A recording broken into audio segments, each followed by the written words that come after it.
Tila no show nga ang girlfriend ni Carlos Yulo na si Chloe.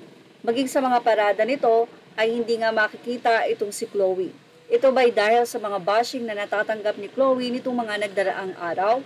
Kaya naman tila ibinigay na ni Chloe ang limelight sa kanyang boyfriend na si Carlos Yulo. Yes, nung nandun sila sa Paris ay alam naman itong si Chloe na marami talaga ang sobrang nambabash sa kanya. Ganun pa man, mayroon din naman na kumakampi kay Chloe. But anyway, red flag nga ba itong si Chloe? Sa isa nga pong Facebook page, ibinahagi nila ang nasabi nga pong mga photo before nila Carlos at Chloe na kung saan ay may mga video calls sila. Ibig sabihin, mayroon silang times na hindi talaga magkasama. And may mga celebration, event na magkasama itong si Chloe. So, may effort talaga si Chloe na ginawa para kahit papano ay makilala siya. Actually, 5 years ago, ang kanyang mga, kumbaga ay kinakanta sa kanyang YouTube channel ay maabot ng 28 million views. 5 years ago yan. At ang ilan naman ay 1.3 million views. So talagang nakilala na kahit papano itong si Chloe. Actually, ayon sa update, si Chloe ay namuhunan din naman dito kay Carlos Yulo.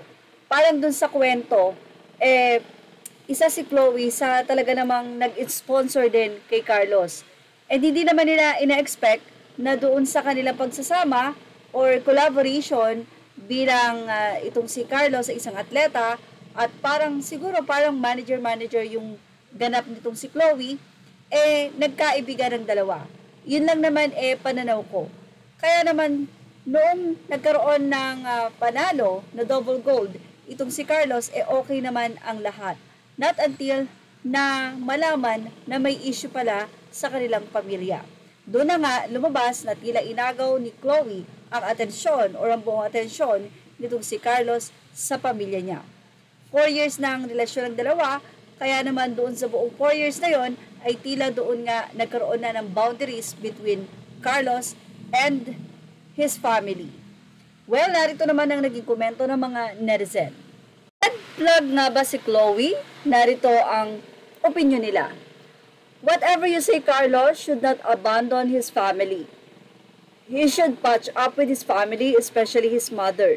He has only one mother, but girlfriend, he can always find another girlfriend anywhere, anytime, and everywhere. Ha ha ha, action speaks louder than words. Just the way she responded is a red flag. SS lang po kayo dahil walang ibang makapagbibigay sa kaligayahan, pag-ibig na nararamdaman yung dalawa. Palagay nyo, red flag nga ba itong si Chloe? At yan ang ating Showbiz Now update. Images are all credit to the rightful owners. Thank you for watching Showbiz Now.